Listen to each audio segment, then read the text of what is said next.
tratar de hacerlo en español. Lo que he dicho al final de mi presentación sobre los indicadores que no pudimos hasta ahora incluir en el marcador que hemos propuesto al gobierno francesa. He hablado de accidentes de trabajo y enfermedades laborales, y también teníamos problemas con otros indicadores, especialmente sobre los riesgos industriales y la calidad del trabajo, y también la parte de empleadores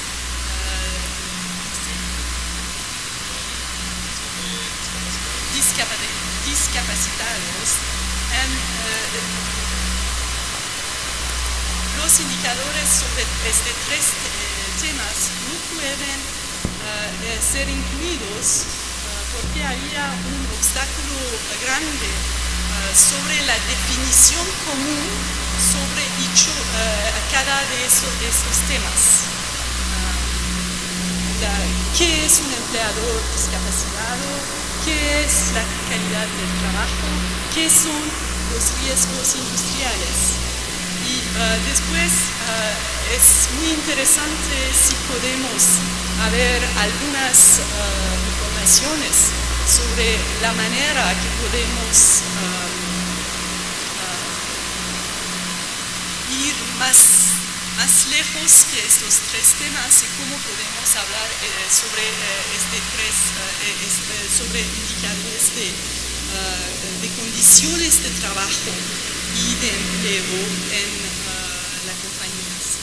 Por eso tenemos aquí dos personas, estimadas personas, que van a ayudarnos con presentaciones.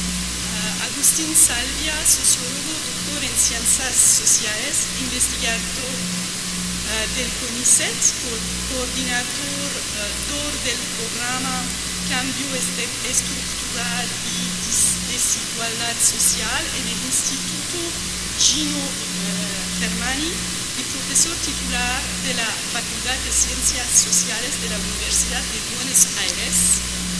Y también Agustín es director del programa de la deuda social argentina de la Universidad Católica Argentina. Agustín, para 15 minutos.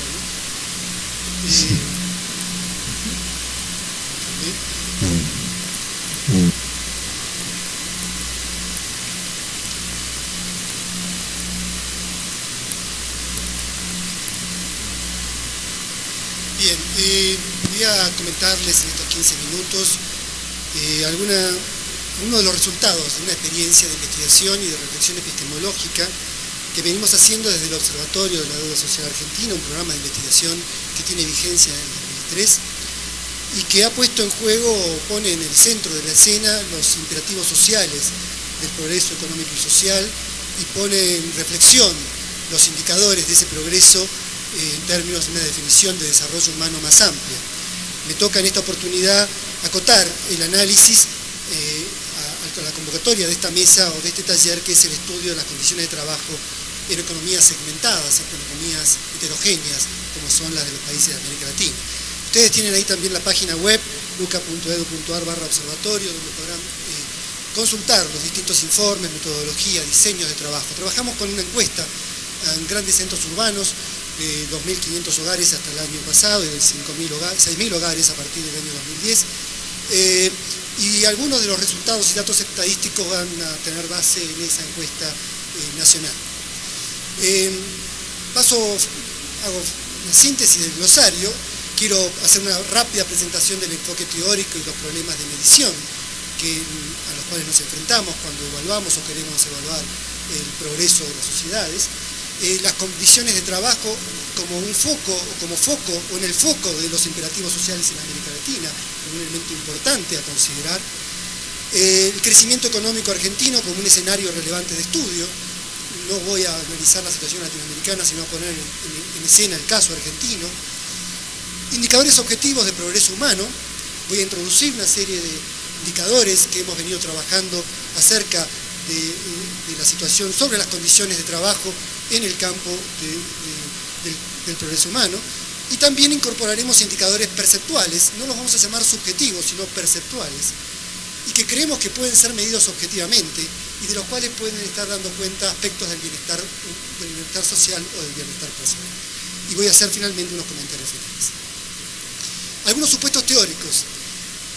Partimos del supuesto de que el progreso humano puede ser definido como el desarrollo de las capacidades humanas y sociales de ser y de hacer. Hay una perspectiva de la teoría del desarrollo humano, de Zen, pero también hay unas teorías de las necesidades humanas, y venimos avanzando en una reflexión epistemológica que supere incluso el pensamiento que creemos que de alguna manera individualista o tibiamente progresista en frente a la perspectiva de una construcción social alternativa puede estar presentando algunos de los enfoques del desarrollo humano. Creemos que el enfoque que plantee y evalúe las necesidades humanas, que estudie las necesidades humanas y que estudie también las capacidades humanas, permitirían dar cuenta de que una definición del progreso, definida en otros términos, definido en cuánto se desarrollan las necesidades humanas y cuánto se desarrollan las capacidades humanas.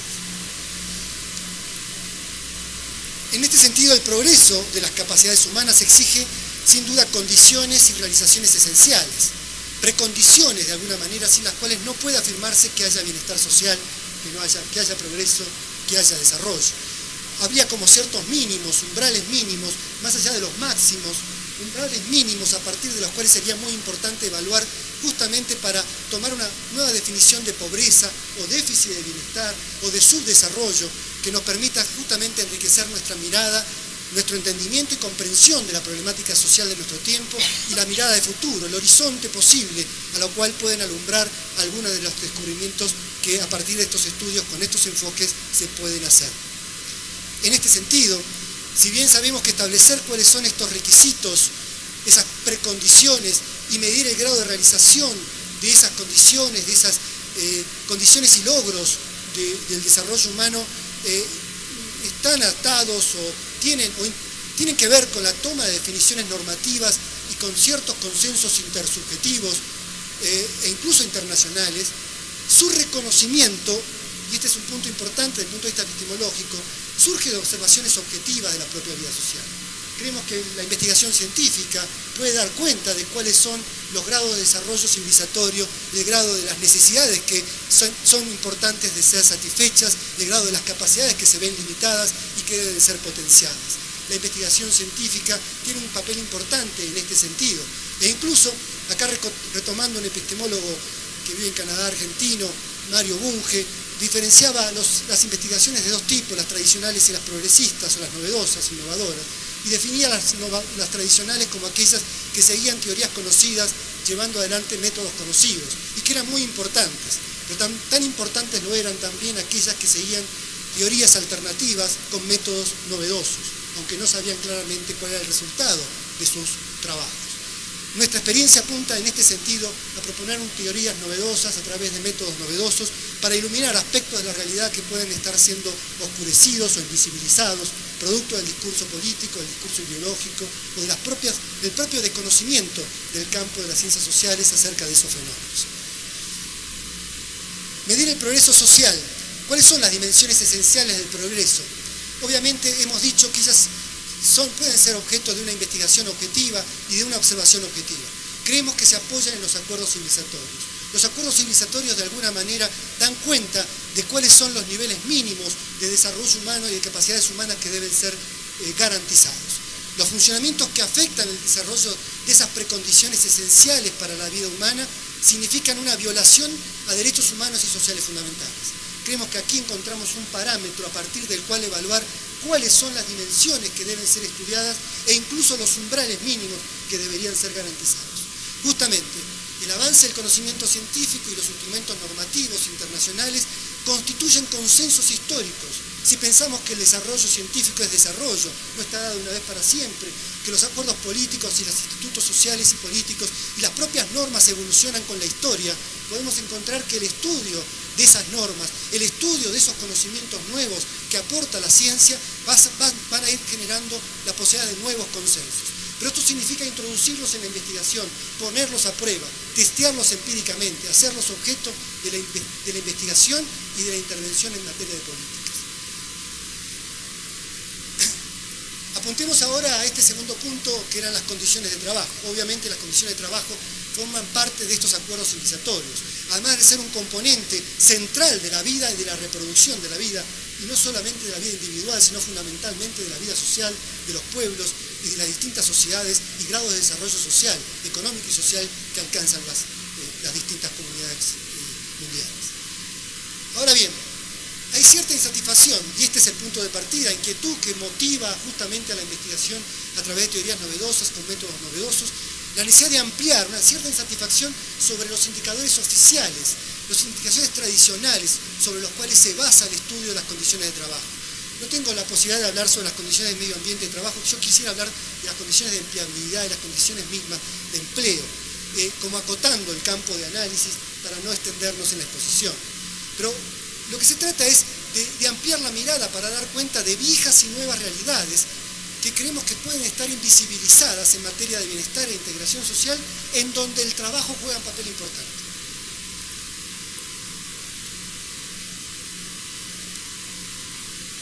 No tenemos aquí al colega de la UT, ¿así está? No está. Justamente yo quería incorporar aquí la noción de empleo decente que la UT inauguró en 1989, que fue un importante avance en cuanto a la representación y definición de lo que es la calidad del empleo, y que marca una norma y justamente un acuerdo internacional sobre el cual poner un piso acerca de cuáles serían los estándares mínimos que deberíamos garantizar. Hizo sin duda un aporte significativo, tanto para la definición como para la evaluación del progreso. Sin embargo, y acá nuestra crítica, su estudio se centra en el empleo asalariado y en indicadores objetivos de bienestar. Empleo asalariado, ¿qué problema? ¿Qué hacemos con sociedades como las nuestras, en donde en mercados segmentados con fuerte desigualdad, en donde no menos del 30% de la fuerza de trabajo no es asalariada, y no menos del 50% de los asalariados tienen un trabajo precario, un trabajo no registrado? En sociedades fuertemente desasalarializadas, o básicamente en donde el sector informal, donde la economía informal, donde las estrategias informales de subsistencia se constituyen en un componente importante, porque esas poblaciones son poblaciones excedentes. Parecen ser excedentes de población que el desarrollo capitalista de nuestras sociedades no requiere, no necesita, no demanda. De ahí entonces que deberíamos redefinir las metas del empleo decente, ampliar un poco su mirada y su definición. En ese sentido, una remuneración justa que garantice autonomía económica, esto lo marca la noción de empleo decente, pero también la de una adecuada protección social y legal frente al desempleo y el abuso también lo hace, pero para todos los trabajadores, no solamente focalizado en el campo de los asalariados. Tendríamos que pensar en estudios, dimensiones de análisis, formas de investigación y formas de intervención en política que no estén sectorizadas en el campo de las relaciones laborales, patrón-trabajadores, asalariados, sino en el campo del mundo del trabajo. Una dimensión nueva que debería incorporarse para reflexionar sobre la problemática del trabajo, sobre todo en países como América Latina y muchos otros del mundo, en términos del mundo subdesarrollado. Un sistema de condiciones de trabajo que promueva el desarrollo profesional y el bienestar subjetivo, dice ahí, cualquiera sea el tipo de relación laboral y tecnología involucrada. ¿Cuál es la idea? Debemos introducir aspectos que tienen que ver con el bienestar subjetivo, no basta solo medir los indicadores objetivos. Y deberíamos pensar en que cualquier tipo de relación laboral y social y tecnología involucrada debería estar protegida y medida o evaluada en este sentido. Más allá de que debemos promover un avance tecnológico y productivo, esto no quita de que todavía haya economías justamente con bajo nivel de productividad, sectores de bajo nivel de productividad, con tecnologías que pueden llegar a ser no sustentables, sobre los cuales debería intervenirse integralmente, pero también pensando en ese terreno, en el campo de las relaciones sociales de trabajo. Trabajadores que viven de esos trabajos, de esas condiciones de trabajo, y que deberían ser protegidos. En tercer lugar, hay que pensar en el acceso a los beneficios de una seguridad social de carácter universal. Ya debería quedar fuera la limitación que por lo menos tiene países como Argentina, en donde la seguridad social está atada a la relación laboral, fundamentalmente a la relación laboral asalariada. Deberíamos pensar en un carácter universal de la seguridad social, con protecciones especiales para mujeres en función reproductiva, para los jóvenes en su fase de transición al mercado de trabajo, para los discapacitados, pero también para las poblaciones indigentes, que constituyen o forman parte de esa economía de subsistencia.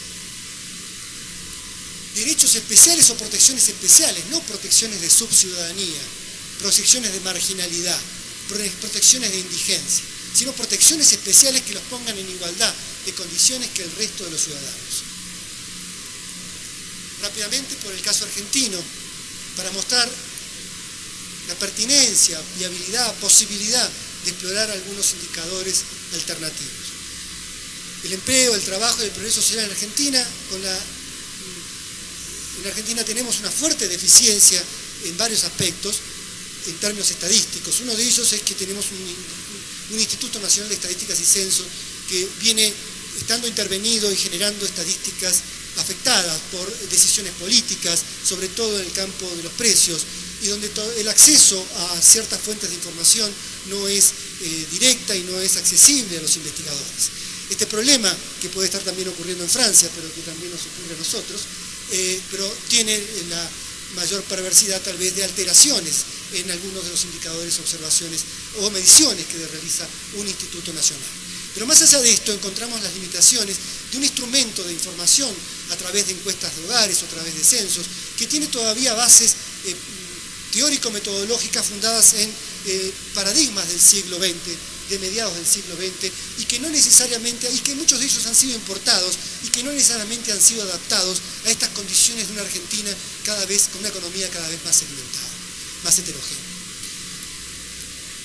Acá rápidamente un inventario de cómo un buen indicador que podemos vender en Argentina como en otros países de América Latina, cómo ha crecido el PBI per cápita en la línea roja.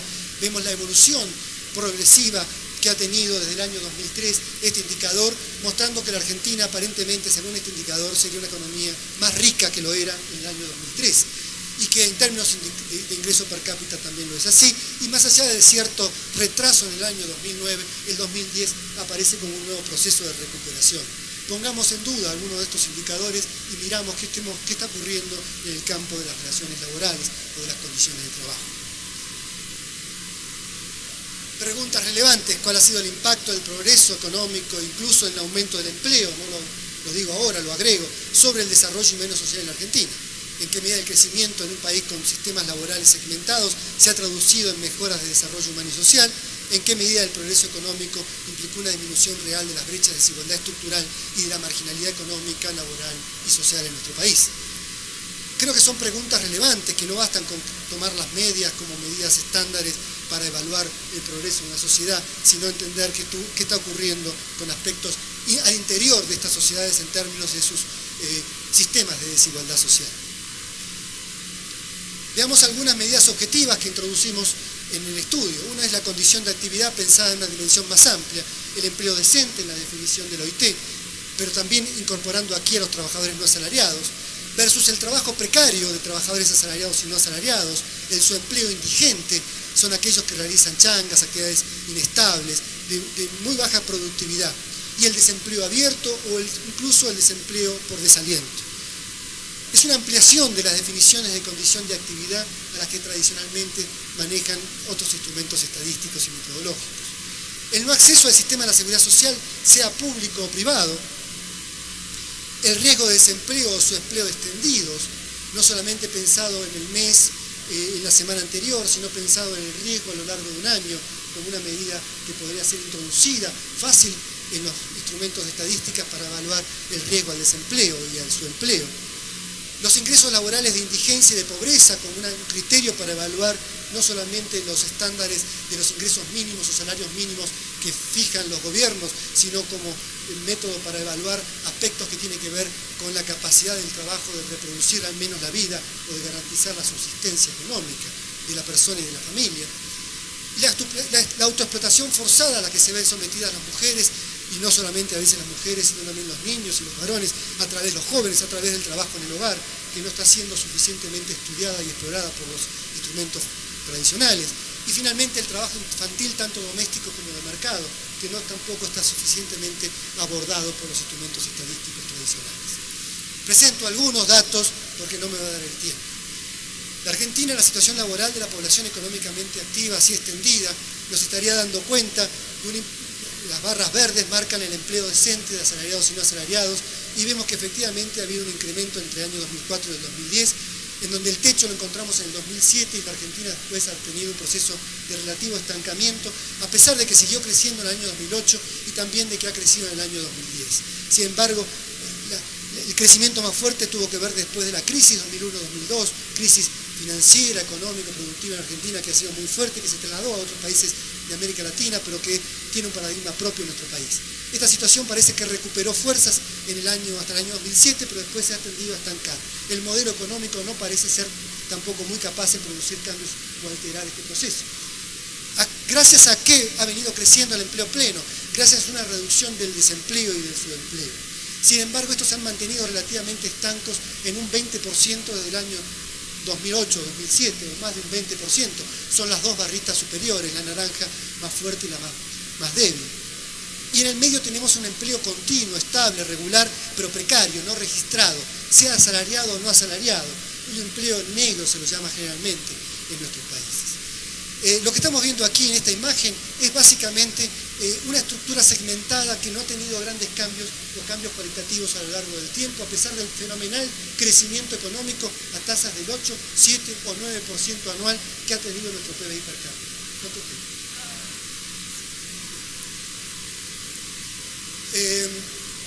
En esta misma línea avanza la gráfica de los trabajadores sin aportes al sistema de la seguridad social, marcando que grandes cambios no ha habido en este sistema y el 50% de la fuerza de trabajo estaría todavía en esta situación. ¿Qué ocurre con los ingresos laborales cuando los estratificamos justamente por estas categorías laborales? Esta sería la evolución del ingreso laboral a precios constantes del año 2010, donde mostraría el aumento hasta el año 2007 y otra vez el estancamiento. Pero cuando analizamos por segmento, vemos en esta línea verde lo que le ocurrió al empleo pleno, a los trabajadores que se insertan en empleo pleno. En la línea azul, al empleo precario, y en la línea marrón, al subempleo inestable. Las brechas han tenido a aumentar y después a mantenerse, más que a disminuir en un contexto de crecimiento económico. Brechas de ingresos. Voy avanzando rápidamente por algunas filminas para llegar al final. Argentina, en la población económicamente activa, con un desempleo de al menos una vez durante el último año. Tenemos que el 30% de la población económicamente activa ha estado desempleada al menos una vez en el último año. Esta situación, cuando la comparamos entre 2004 y el 2010, la barra azul oscura es más 2004 y la barra celeste es 2010, vemos que el empleo precario a la izquierda ha disminuido, mientras que el empleo decente ha disminuido, pero las brechas se mantienen o incluso han aumentado. La probabilidad de empleo ampliado para quienes tienen un empleo precario es aún mayor. Cambiemos de indicadores, analicemos los indicadores perceptuales. Autopercepción de felicidad personal pensado en una escala numérica, un indicador tradicional que se usa a nivel global, lo ha introducido Gallup, creo. El malestar psicológico, que es una medida un poco más elaborada científicamente a través de un test de Kessler, australiano, acá puesto en 10 indicadores que han sido validados, y un indicador directo, más directo de percepción, que es la realización de las propias capacidades laborales en términos de un test de conformidad.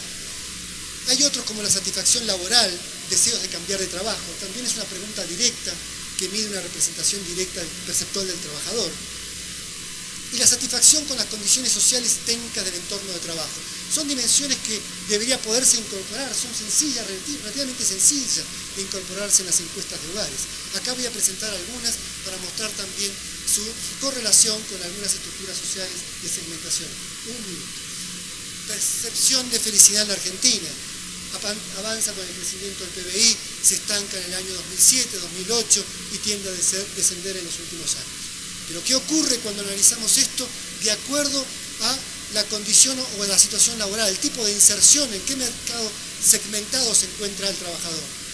Claramente la felicidad es muy distinta y ha evolucionado, si bien inicialmente de forma parecida, no lo ha hecho en los últimos años, donde la brecha se ha tendido a ampliar. ¿Qué pasa con el malestar psicológico? Ese test de Kessler de depresión y ansiedad. Esta sería la situación, la evolución en la Argentina para los trabajadores de la población económicamente activa. Un 20% se encontraría en esta situación. Esto es lo que ha ocurrido a quienes han tenido empleo decente. Un empleo estable, pleno, ha descendido significativamente. ¿Qué le ha ocurrido a quienes han tenido un empleo precario? Casi no se ha movido. ¿Qué le ha ocurrido a los que han tenido un desempleo desocupados con niveles más altos? Tampoco ha cambiado gracias al ingreso. Han tenido más ingreso, el ingreso de la economía ha crecido, hay más empleo. Sin embargo, ni la felicidad ni la segmentación por malestar social marca una reducción de esta desigualdad que estamos hablando, y una mayor bienestar personal. ¿Qué le ocurre? El último indicador con la Argentina en la insatisfacción laboral, el deseo de cambiar de trabajo. Bien, hay un 30% de la fuerza de trabajo ocupada que desea cambiar de trabajo. ¿Qué ocurre cuando analizamos esto por estrato ocupacional? Obviamente la situación casi no ha tenido modificación y otras veces las brechas que tienden, si no a mantenerse, a ampliarse levemente. ¿Sí? Muy desigual quienes están en la situación de subocupación y de su ocupación. Un dato, no tengo tiempo, mucho tiempo, son 2 filminas, pero rápidamente lo que estoy mostrando aquí, las 3 pares de barras de la izquierda marcan lo que le ocurre al 25% de los trabajadores a los trabajadores que se encuentran en el 25% de los hogares de más bajo nivel socioeducativo. Sea que tengan empleo pleno, que hayan tenido empleo precario o su empleo, y cuál es la tasa que ha tenido de insatisfacción laboral. Los que tuvieron empleo pleno más pobres descendieron justamente su tasa de insatisfacción. Los de empleo precario también lo hicieron. Pero ¿qué ocurrió con los que tenían su empleo o un desempleo en términos de insatisfacción laboral? Se ha mantenido una situación casi sin modificación. ¿Pero qué le ha ocurrido al 25%, que son los otros 3 pares de barras, al 25% de los trabajadores que se encuentran en los hogares con mayor nivel socioeducativo? Bueno, el aumento de la insatisfacción laboral casi se ha mantenido estable, ha tendido a aumentar levemente en el empleo pleno, ha reducido quienes tenían empleo precario y se ha reducido incluso en quienes tienen en su empleo o desempleo. ¿Qué está marcando esto? Que no es la situación laboral el único indicador que tiene que ver o que altera los estándares de satisfacción o insatisfacción laboral, felicidad, malestar psicológico. Que hay otro conjunto de factores que tienen que ver con la posición societal, posición en términos económicos, ocupacionales, de ingresos de las familias y educativas de la familia. Estas también son situaciones que alteran y reproducen condiciones de desigualdad en donde el papel del trabajo, como hemos visto, cumple un papel importante, central, dentro de estos procesos de reproducción de la desigualdad. Y ya voy a las conclusiones, y perdonen el abuso. Ni el crecimiento económico ni las mejoras en las condiciones de trabajo parecen ser por sí solas indicadores suficientes para derivar logros efectivos en materia de desarrollo humano y social. Es evidente que la desigualdad sociolaboral es un recorte analítico obligado para cualquier estudio o análisis que quiera objetivar la situación de los mercados de trabajo, sobre todo cuando estos mercados de trabajo están segmentados o son heterogéneos o cuando las economías son fuertemente desiguales. Necesitamos evaluaciones objetivas y no quiere decir que las medidas perceptuales sean subjetivas, alimentan la posibilidad de pensar o de enriquecer las medidas objetivas de cuáles son las condiciones de vida y la calidad de vida de nuestra sociedad. Es cierto, de todas maneras, que la correlación entre las condiciones y el bienestar subjetivo confirman la dominancia causal de las inserciones sobre las percepciones. Pero los indicadores subjetivos dan cuenta de efectos objetivos sobre el bienestar que pueden ser examinados, que pueden ser objetos de investigación y que la política de ninguna manera puede ignorar. Bueno, muchísimas gracias. Muchas gracias.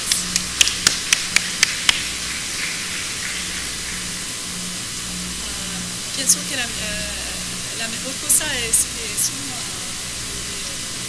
conseguir con Zulma Sosa de Servín, directora general de la Dirección General de Estadística, Encuestas y Censos de Paraguay, licenciada en Ciencias Matemáticas y Estadísticas con posgrado en Población y Desarrollo y posgrado en Didáctica Universitaria, cursando actualmente una maestría en Estadística.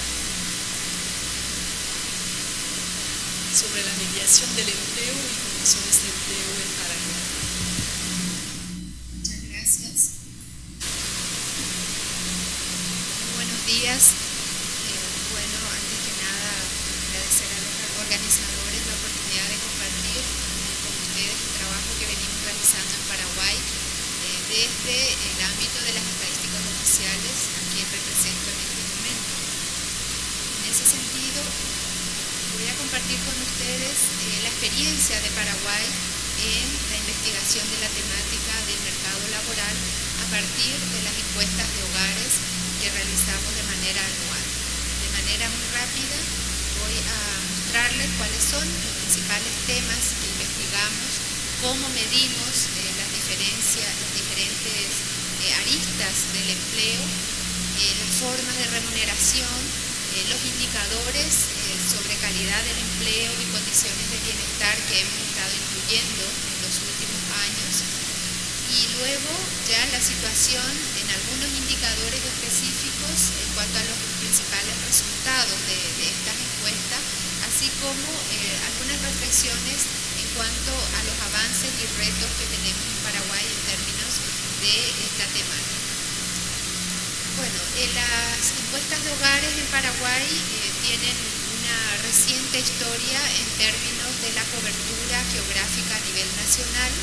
Recién a partir del año 1995, Paraguay viene ejecutando estas encuestas con el principal objetivo de generar indicadores relacionados con todo el mercado laboral, el del empleo, desempleo, los ingresos, algunas características sociales y económicas que permitan justamente dar cuenta de algunos indicadores de bienestar de la población paraguaya. La cobertura, como les mencioné, fue modificándose a lo largo del tiempo, ya que desde 1982 que se inició la ronda de encuestas en Paraguay, cubría solamente la capital del país y su área metropolitana, y como les adelanté, a partir de 1995 empieza a ampliarse la cobertura a nivel nacional y cubriendo particularmente toda la región oriental del país y una parte de la región occidental o Chaco, ya que dos de los departamentos que están bien al norte, que son Alto Paraguay y Boquerón, por la baja densidad poblacional, representan menos del 2% de la población total del país, no son incluidos en la muestra por el alto costo que implica por un lado, y por otro también ya no modifica el promedio nacional.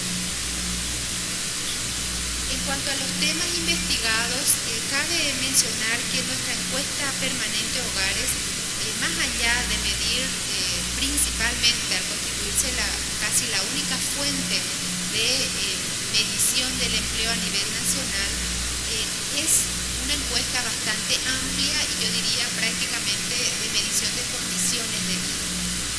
En lo referido a la actividad económica, se capta información de aquellas actividades económicas de todas las personas a partir de 10 años y más. ¿Por qué este corte de edad? Porque en Paraguay hay todavía un alto porcentaje de niños, sobre todo en el área rural, que realizan actividades agropecuarias, y con el fin de tratar de captar esta realidad es que el corte de preguntas se hace a partir de los 10 años. Se investigan todas las actividades realizadas durante los últimos 7 días, que es el periodo de referencia de la toma de datos. Aquí tenemos una lista de los principales temas que se investigan, que son las tradicionales en este tipo de encuestas: el tipo de actividad económica, el sector de la ocupación, el tamaño de las empresas, la relación de dependencia de los trabajadores, si son asalariados o independientes, las categorías ocupacionales, y un módulo muy relevante en nuestra encuesta de hogares es que hay todo un capítulo para caracterizar a los trabajadores independientes, tanto de la actividad agropecuaria como no agropecuaria. También la desocupación, las causas, la duración, los mecanismos para la obtención del empleo, la clasificación, así como la inactividad y su clasificación. Como podrán ver, es bastante amplia la temática que se investiga en términos del mercado laboral. Para poder estudiar y caracterizar la estructura y el comportamiento laboral, los temas que se investigan hacen referencia particularmente al trabajo principal, así como a la actividad secundaria durante los últimos 7 días de referencia a la escuela. Y se investigan las características de la actividad principal realizada por la persona en el periodo de referencia, ya sea como trabajador dependiente o independiente. Como les adelanté, hay todo un módulo para investigar la actividad independiente, sobre todo los ingresos también agropecuarios y no agropecuarios. Y las variables en cada una de estas partes corresponden, entre otras, a las variables más típicas como la ocupación, la rama, la categoría, las horas trabajadas, el tamaño de la empresa, los ingresos, no solo en efectivo, sino también en especie, así como también en los últimos años hemos ido incorporando un capítulo en el marco de la medición de indicadores de informalidad, de seguridad y de acceso a seguridad social. En cuanto a las diferentes formas de remuneración, la encuesta recopila información de las diversas fuentes de ingresos con que cuentan los hogares paraguayos, entre ellos no solo los ingresos provenientes de la actividad económica, sino también de otras fuentes. Aquí tenemos un listado de todas esas posibles fuentes. Las primeras, por supuesto, que son las tradicionales, el ingreso de la ocupación principal, así como también de la ocupación secundaria, de otras ocupaciones económicas, así como fuentes de ingresos provenientes de alquileres o rentas, de intereses o dividendos, de ayuda familiar del país, de ayuda familiar del exterior. Hay todo un capítulo de análisis de las remesas, ingresos por jubilación o pensión, o por pensiones o prestaciones por otros motivos como divorcio, cuidado de hijos, etcétera, así como un paquete de otras fuentes de ingresos. Se investigan, se analizan las fuentes de ingresos medidos para los asalariados, por un lado, para los empleadores y trabajadores por cuenta propia. Como les mencioné, hay todo un capítulo y hay todo un módulo agropecuario también, dada que la actividad agropecuaria todavía es bastante relevante en Paraguay. Aproximadamente 40% de la población paraguaya reside en zonas rurales. Se investigan ingresos de diferentes actividades económicas, ingresos también para cada una de las categorías que ya mencioné. Se incorpora también en los últimos años las transferencias del Estado. Paraguay cuenta con programas de apoyo a las familias en extrema pobreza, sobre todo las llamadas transferencias por corresponsabilidades. Se incluye además el valor de la renta imputada a la vivienda, es decir, todas las posibilidades de fuentes de ingresos con las que cuenta la población. En términos de algunos indicadores que hacen referencia a la dimensión de la calidad del empleo, en los últimos años nuestras encuestas han ido incorporando algunos aspectos que complementan la caracterización tradicional del mercado laboral y que permiten ofrecer información para determinar algunos niveles mínimos de calidad del empleo. Entre ellas se destacan la situación del empleo inadecuado, que se basa fundamentalmente en la suficiencia de horas e ingresos, donde se puede caracterizar al subempleo visible e invisible, y también la satisfacción con el empleo. Esta es una pregunta que ha estado prácticamente desde la encuesta en los últimos 10 a 12 años, y con esta pregunta básicamente se capta la razón principal de deseo de cambio de ocupación, así como aspectos para mejorar o adicionar sus actividades económicas. También se incluye la situación de la protección social de los ocupados. Se investiga información que permite conocer formas de aporte a un sistema de jubilación o pensión, de tenencia de seguro médico, también la formalidad en el empleo y los derechos laborales. En términos de la formalidad se incluyen preguntas de tenencias de contrato, esto para la población asalariada sobre todo, y para aquellos que trabajan por cuenta propia o son patrones, también se le pregunta la tenencia del registro único del contribuyente, el grado de conocimiento de sus derechos, la disponibilidad del disfrute de vacaciones y horas de descanso y otras formas de participación en asociaciones y sindicatos. Estos son módulos, cabe mencionar, recientes. A partir del año 2007 hemos ido incorporando estas preguntas. Se ve un poco pequeño, aquí hay algunos de los principales resultados. En particular, el Paraguay, al igual que la mayoría de los países de la región de América Latina, se destaca por su alta desigualdad en términos de la distribución de los ingresos. En términos de lo que es la estructura de los ingresos, cabe mencionar que prácticamente el 80% de los ingresos de los trabajadores provienen de su actividad principal, en menor medida de las otras fuentes, como había mencionado, la actividad secundaria o la ayuda de familias, tanto familiares del país como del exterior, o de jubilación o pensión u otros ingresos. Cabe mencionar que hay una diferencia en cuanto a esta estructura de ingresos según los diferentes quintiles. Para poblaciones más pobres, o el 20% más pobres, el ingreso proveniente de la actividad principal es un tanto menor que aquellas que están en el quintil más rico, en donde las diferencias son casi de 3 puntos porcentuales.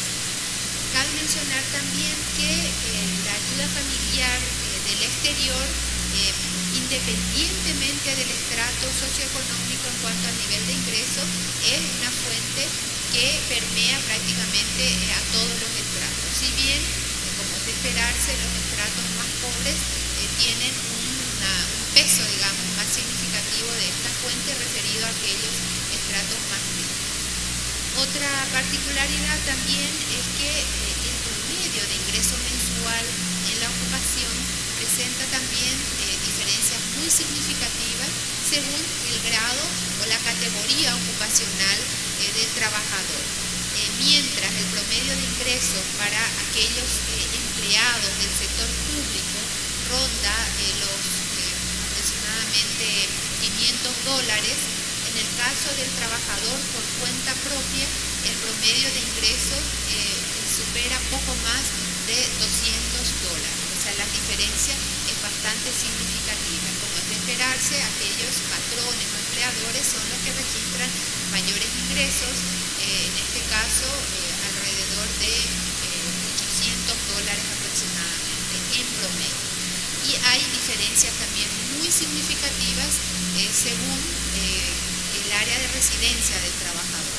En la zona urbana, el promedio de ingresos es de aproximadamente $400 a $350, mientras que en el área rural es poco más de $200 aproximadamente. O sea, hay una segregación significativa según áreas de residencia en los ingresos percibidos, según categoría ocupacional, y también predomina la diferencia de género, ya que mientras las mujeres registran promedios que están cercanos a $220, $230, en el caso de los hombres es cerca de $350.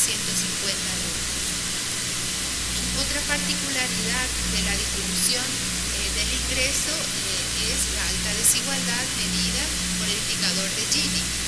Paraguay prácticamente no ha modificado o ha modificado muy poco la distribución del ingreso en términos de este indicador, ya que como se puede apreciar en la serie, mientras en el año 1997 el índice Gini era cercano a 0.49, prácticamente 10 años, 11 años después, este indicador se mantiene inalterable con 0.49, con algunos periodos incluso de mayores niveles en el análisis percibido. Y también la distribución es todavía más crítica en la zona rural respecto al área urbana. Otra forma de ver la desigualdad es el indicador, como conocen, la curva de Lorenz, que muestra un poco la distribución del ingreso según deciles, y en este caso podemos apreciar de que en términos de interpretación los del decil más rico tienen un ingreso casi 30 veces superior a los más pobres. El ingreso en el área urbana es casi 2 veces mayor que en el área rural, y en el área urbana el promedio de ingresos de los más ricos respecto a los más pobres es 17 veces, mientras que en el área rural prácticamente el doble. O sea que si vamos a hablar en términos de desigualdad, los retos que hay con estos indicadores, que son indicadores tradicionales, podríamos llamarle, nos dan cuenta de los enormes desafíos que tenemos en el Paraguay para ir subsanando, digamos, esta desigualdad. En términos de la generación de los datos referidos al sistema estadístico nacional, cabe mencionar que Paraguay ha dado pasos muy significativos. En particular, nuestra encuesta permanente Hogares, como les mencioné, incorpora ya desde hace varios años una temática bien amplia, ¿verdad? Tanto del trabajador asalariado como no asalariado. Ha incorporado también aspectos relacionados a la calidad del empleo y dimensiones del trabajo decente. A partir del 2010 hemos iniciado nuestra primera ronda de encuesta continua del empleo en la capital y su área metropolitana, de manera a proporcionar datos del mercado laboral en esta área geográfica en términos trimestrales, y si bien se trata de un área específica que es Asunción y su área metropolitana, cabe mencionar que esta área cubre el 60% de la población económicamente activa urbana. En el año 2011 también estaremos iniciando una encuesta de condiciones de vida y de ingresos y gastos que nos permitirá actualizar la canasta de consumo para la medición de la pobreza a través del método de línea. Esta encuesta tendrá un año de duración, y cabe mencionar también que en el ámbito del Mercosur se ha creado recientemente la reunión especializada de estadística, que va a ser un espacio subregional que permitirá también avanzar en el proceso de armonización de la estadística que venimos trabajando desde hace unos años en el ámbito del Mercosur. ¿Cuáles son algunos de los retos en términos de la mejora de las fuentes de datos en nuestro país en la temática de empleo? En primer lugar, la disponibilidad de un sistema de encuestas de hogares que contemple la adaptación de un mismo marco conceptual en lo referente al empleo y sus características. Estamos apostando a contar con un sistema integrado de encuestas a hogares, y en ese sentido también un objetivo de la institución es ampliar la cobertura de la encuesta continua del empleo, que hoy tiene cobertura de Asunción y área metropolitana a una escala nacional de más o menos 5 años. El funcionamiento efectivo del sistema estadístico nacional, que nos permite homologar normas y estándares también en la medición del mercado laboral, y el mejoramiento de los registros administrativos, que son de hecho otra de las fuentes de datos muy relevantes del sistema estadístico para monitorear las informaciones relacionadas al mercado laboral. Un desafío en ese sentido también es la realización de análisis e investigaciones sobre la calidad del empleo a partir de los temas que hemos ido incorporando en nuestra encuesta de hogares. Quizás a diferencia de otros países, el caso de México incluso, o Argentina, que acabamos de ver una excelente experiencia acá de los colegas de la Universidad Católica, Paraguay todavía adolece de un déficit en términos de la capacidad de análisis, de centros de investigación que permitan aprovechar todas estas fuentes de datos.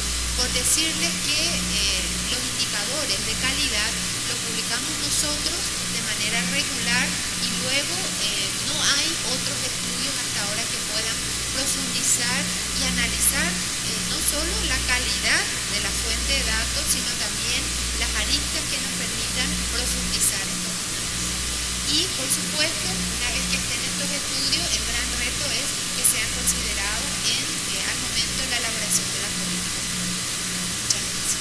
Muchas gracias.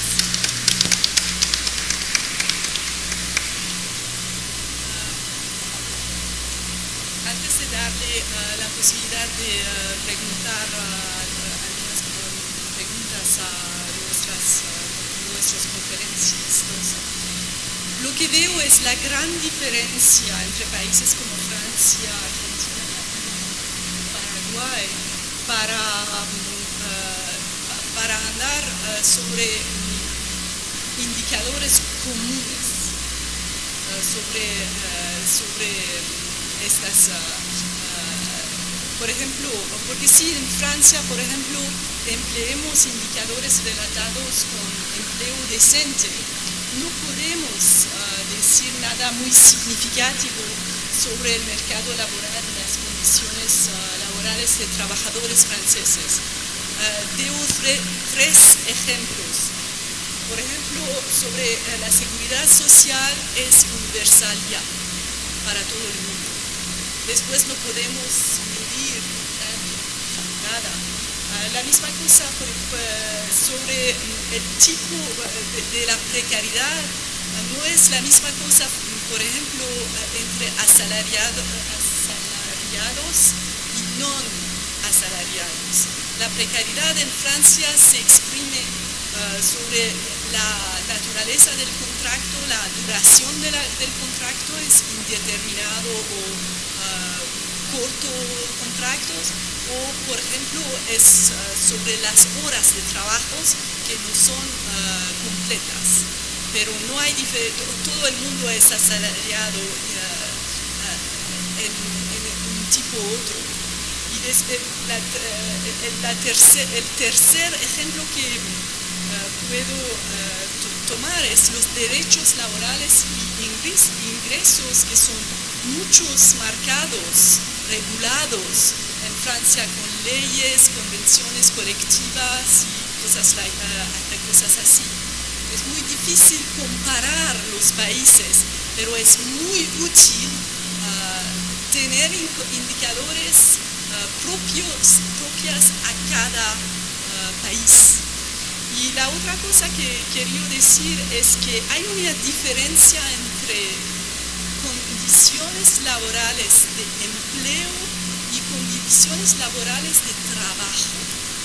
Lo que quiero decir es que podemos tener muchos indicadores sobre empleo, pero después, para saber lo que pasa en las fábricas, en las oficinas, cómo la gente trabaja, cuál es la calidad de trabajo entre las oficinas, entre las fábricas, en términos de accidentes de trabajo, en términos de enfermedades ocupacionales, etc.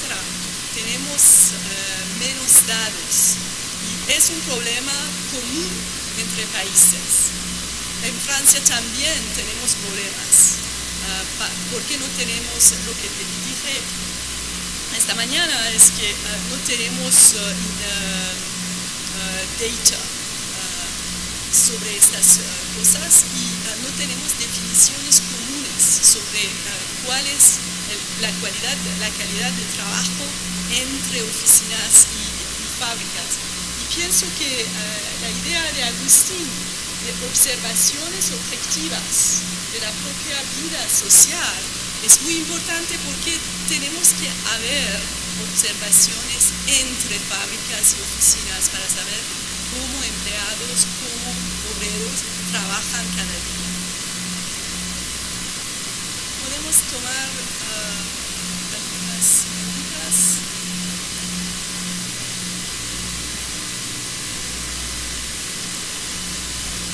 Muchas gracias. Carlos Menéndez, de la Cámara de Diputados Federal acá de México. Primero felicitar a ambos ponentes y la pregunta sería para el maestro el sociólogo, si en el caso de los indicadores que ha venido trabajando ya tienen algún uso en las políticas públicas en Argentina y si nos pudiera dar algún ejemplo concreto de esto. Muchas gracias.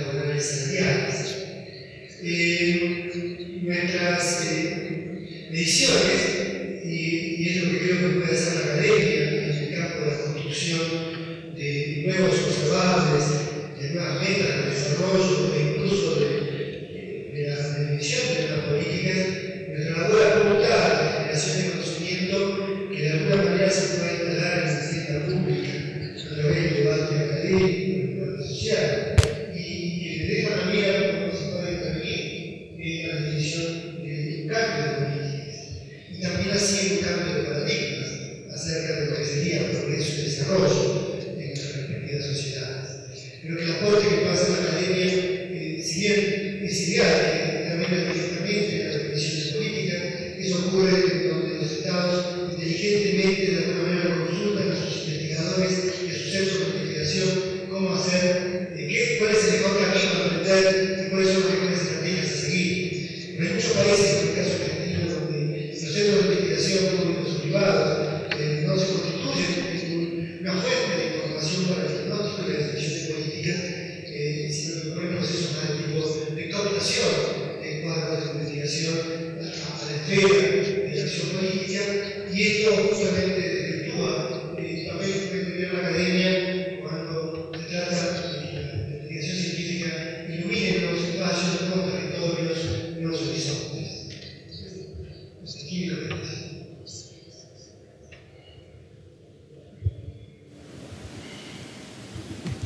Hola, buenas tardes. Bueno, mi pregunta más bien va relacionada con las horas trabajo.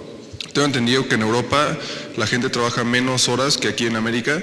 Entonces, quería ver cuál sería el efecto en el bienestar social de las personas.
las discusiones y los análisis de políticas públicas para ir revirtiendo estas situaciones. Por un lado, la aplicación efectiva de las normas y por otro, apostar hacia la formalización del empleo. Comento también breve, pero la heterogeneidad de la cual hacía mención en la exposición se expresa también en términos de los usos horarios o de las explotaciones horarias del trabajo. Generalmente el trabajo formal establecido tiene una regularidad, como se ha planteado incluso como la francesa, y el efecto de la sobreexplotación horaria o de la subocupación horaria son dos fenómenos que se expresan dependiendo de los ciclos económicos sobre los sectores informales de la economía. E incluso otro más, que puede no reflejarse directamente a través de la cantidad de horas que trabaja una persona, porque en realidad moviliza a toda la familia alrededor de un trabajo social o productivo en función de la subsistencia, generando escenarios de autoexplotación forzada que no necesariamente puedan ser medidos a través de horas, sino de la carga de intensidad de toda una familia organizada para producir un resultado económico. Esta es la complejidad que, a diferencia de la comunidad europea u otros países desarrollados, enfrentan países de América Latina y Argentina incluida. Una pregunta de Isabel Alcázar Virgen. ¿Qué se hace por parte de los empleadores para crear un clima laboral armónico interno y acciones dirigidas a las familias de los trabajadores que mejoren su calidad de vida, lo cual impactará en una mayor y mejor productividad? Como líder sindical, lo digo que es un asunto de balance de fuerza dentro de los lugares laborales entre los trabajadores que son organizados y que pueden reclamar bienestar en las fábricas y oficinas, y los empleadores. Pero también pienso que es un asunto de políticas públicas para regular lo que pasa en los lugares laborales, para animar buenas prácticas que son para elaborar por un armónico interno, etc. Y después hay dos maneras que hacer. Una manera es con los indicadores propios a los sectores profesionales. Podemos hacer una política de name and shame, que significa que decimos que hacemos comparamos sectores profesionales entre los sectores profesionales que son más seguros para las condiciones laborales, que dan mejor ingresos, que luchan contra el trabajo de tiempo parcial para mujeres, y que todas esas cosas, si podemos decir que son buenas prácticas en sectores profesionales, es una manera de crear un clima laboral armónico por parte de los empleadores. Bueno, yo tendría un par de preguntas, una para cada uno de los expositores, y en el orden en que hicieron sus presentaciones, me gustaría preguntar al compañero de Argentina cómo han influido elementos más de carácter macroestructural en estas condiciones de trabajo que nos ha presentado, y me refiero concretamente, por ejemplo, los cambios de gobierno que han habido con sus distintos signos y la última gran crisis de Argentina del corralito a la fecha, ¿no? Y a Zulma Sosa me gustaría saber si han contemplado en las sucesivas ediciones de la encuesta incluir indicadores más de carácter subjetivo. Si es así, ¿cuáles serían? Y si no, pues ¿por qué? Yo entendí más o menos la mía, pero creo que Zulma no entendió, no se escucha bien. Bueno. ¿Puede repetirlo?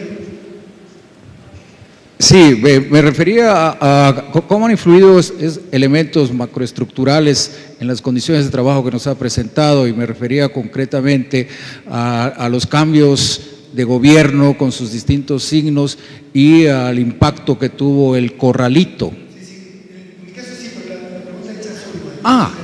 Perdón, pues nada, si han contemplado en las sucesivas ediciones de la encuesta incluir indicadores más de carácter subjetivo como los que hemos escuchado tanto en la mañana como el día de ayer, y si es así, bueno, pues cuáles serían, y si no, pues ¿por qué? En el caso de la Argentina es largo contar la historia, voy a ser sintético, lamentablemente, pero el proceso los cambios estructurales en Argentina vienen ya desde la década del 70, generando un cambio que podría pensarse inevitable en términos globales, un modelo sustitutivo de importaciones y un modelo cada vez más abierto y globalizado. Sin embargo, estas políticas en Argentina fueron introducidas tanto en los 70 como en la dictadura, como en los 90, de forma muy agresiva, sin un plan de desarrollo, sin un plan claro de articulación de los distintos sectores económicos y potenciando las capacidades productivas regionales y de los distintos sectores productivos argentinos. Esto produjo un efecto destructivo, fuertemente destructivo, de capas medias, de un conocimiento y un desarrollo tecnológico y de capitales físicos, incluso capaces de promover una mayor articulación entre lo que significaba el dinamismo de la inclusión en el mundo, la globalización, las corporaciones multinacionales llegando al país, articuladas con la pequeña y mediana producción nacional. Este corte sintético, lo hago sintético, produjo una mayor heterogeneidad estructural, de la cual Argentina no conocía hasta los años 70, y que sí conocían otros países de América Latina. Esta mayor heterogeneidad estructural, que se profundizó en los 90, ha creado esta Argentina más latinoamericanizada, que en términos generales en realidad ha venido evolucionando en un proceso de mayor heterogeneidad, de mayor dualidad económica y social, mientras que otros países la han venido tratando de asimilar, neutralizar o integrar.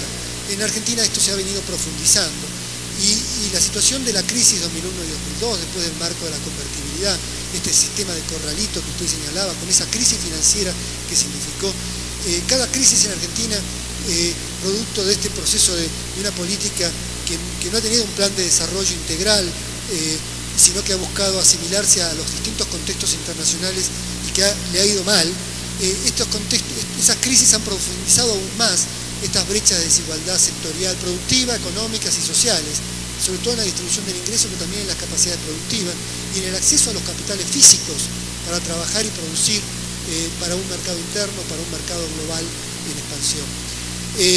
Diría que la crisis de 2001 y 2002 fue la última de estos procesos más cruciales, más graves, y que el proceso subsiguiente ha venido generando un incremento en las capacidades del mercado de trabajo para generar empleo y para resolver algunas cuestiones del mercado interno, pero que no han alterado, y esta es la tesis con la cual nosotros trabajamos, cualitativamente esta matriz de heterogeneidad estructural ni lo está logrando, más allá del crecimiento económico, esta matriz de heterogeneidad estructural que caracteriza a países básicamente de América Latina. Now, pues go to the estándar principal para la conclusión. Muchas gracias.